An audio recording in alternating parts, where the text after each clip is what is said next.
Olá, paz do Senhor Jesus, meus amados. Estamos por aqui para deixar uma palavra de Deus ao seu coração. E hoje eu gostaria de falar de um assunto que é muito falado em nosso meio pentecostal. Para isso eu vou fazer uso aqui da palavra de Deus que se encontra aqui no livro do Atos dos Apóstolos, capítulo 2, versículo 4 apenas, que diz assim, ó.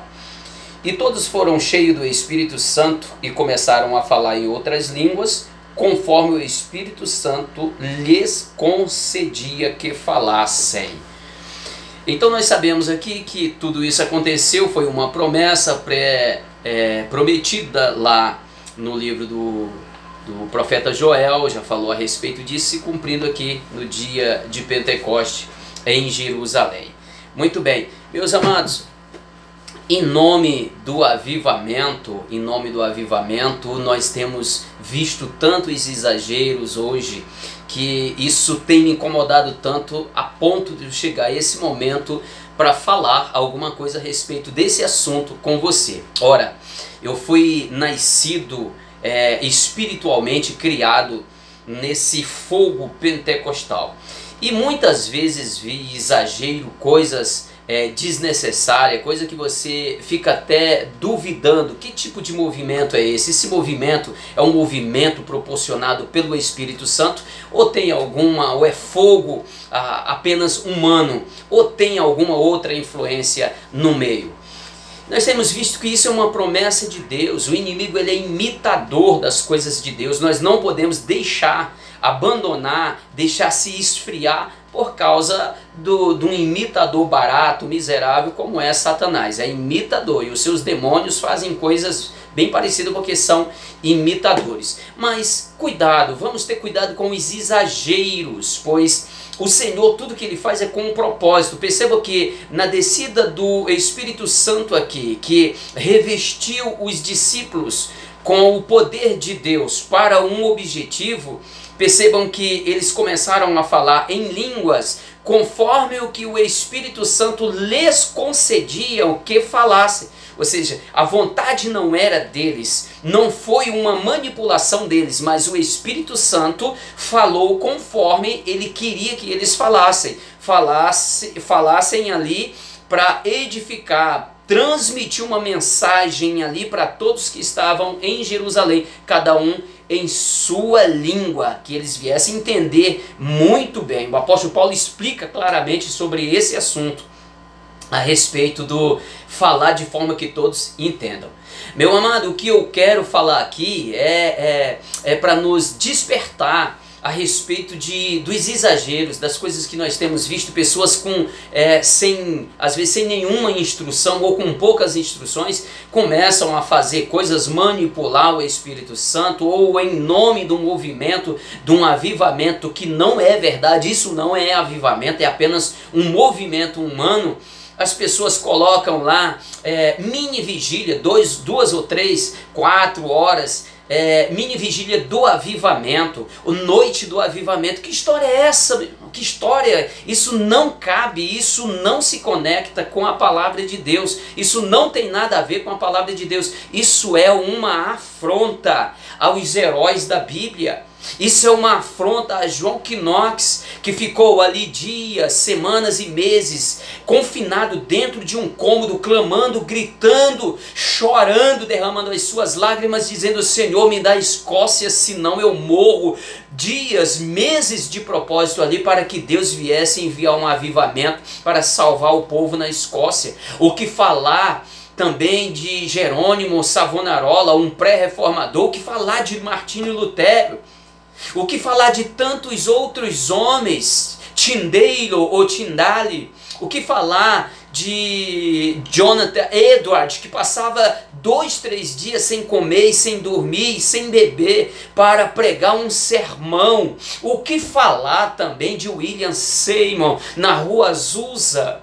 Tanto tempo aquele homem ficou chorando num tempo de sequidão para que o Senhor enviasse de fato um avivamento. O que é de fato um avivamento? É um poder pleno de Deus sobre a vida de um povo.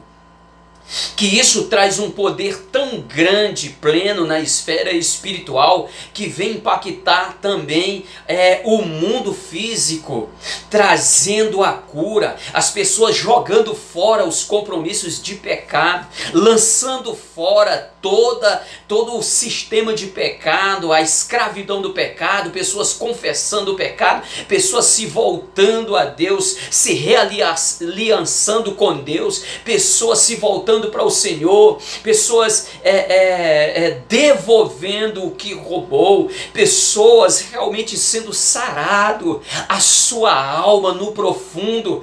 O avivamento sara até a terra, as águas, assim como nós temos ouvido falar a respeito do genuíno avivamento de Deus. Quando eu denomino uma noite de avivamento, eu estou afrontando.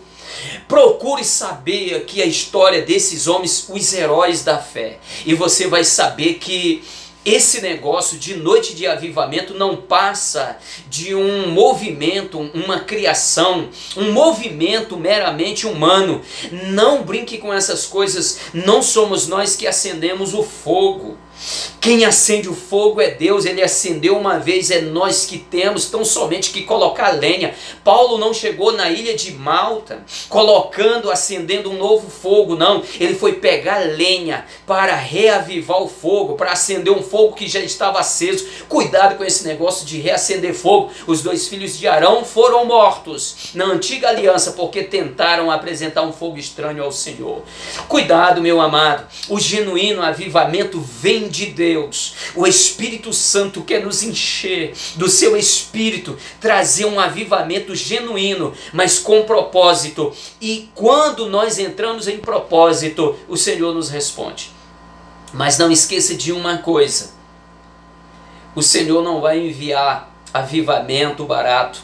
Isso aí não passa de movimento. Avivamento na vida das pessoas traz uma mudança. Traz uma mudança na vida pessoal, traz uma mudança na sua casa, no seu lar, traz uma mudança na igreja, traz uma mudança em uma geração. Avivamento é mudança radical, que tanto muda a alma, sara tudo na vida das pessoas, principalmente a alma. Pessoas lançando fora todos os compromissos de pecado, compromissos velhos, e se realiançando ao Senhor novamente. Cuidado, o genuíno avivamento vem de Deus, com um propósito de Deus, e nós, os que somos avivados, faremos tão somente aquilo que o Espírito Santo fizer com que nós façamos. Caso contrário, meu irmão, não passa de movimento nosso, não passa de criacionismo, de movimento estranho da pessoa. Está cheio desses movimentos. Quando você vê o pregador chegar aí dizendo que vai tocar fogo, que vai explodir a bomba, cuidado com esse negócio. Isso é fogo de palha, isso é fogo estranho. O fogo de Deus vem com propósito. O avivamento vem depois de um aquebrantamento, de humilhação, de busca, de propósito com Deus. Deus não vai dar o seu melhor em cima de um monte de lama, de forma alguma. O Senhor é santo, Ele quer avivar a sua vida, mas com propósito. Eu senti de Deus de transmitir esta palavra, por isso eu estou compartilhando aqui. Busquemos o avivamento. Eu nasci no fogo, mas eu preciso permanecer no genuíno fogo do Espírito e não fogo estranho. Deus abençoe a sua vida, meu amado, e até a próxima, assim querendo Deus.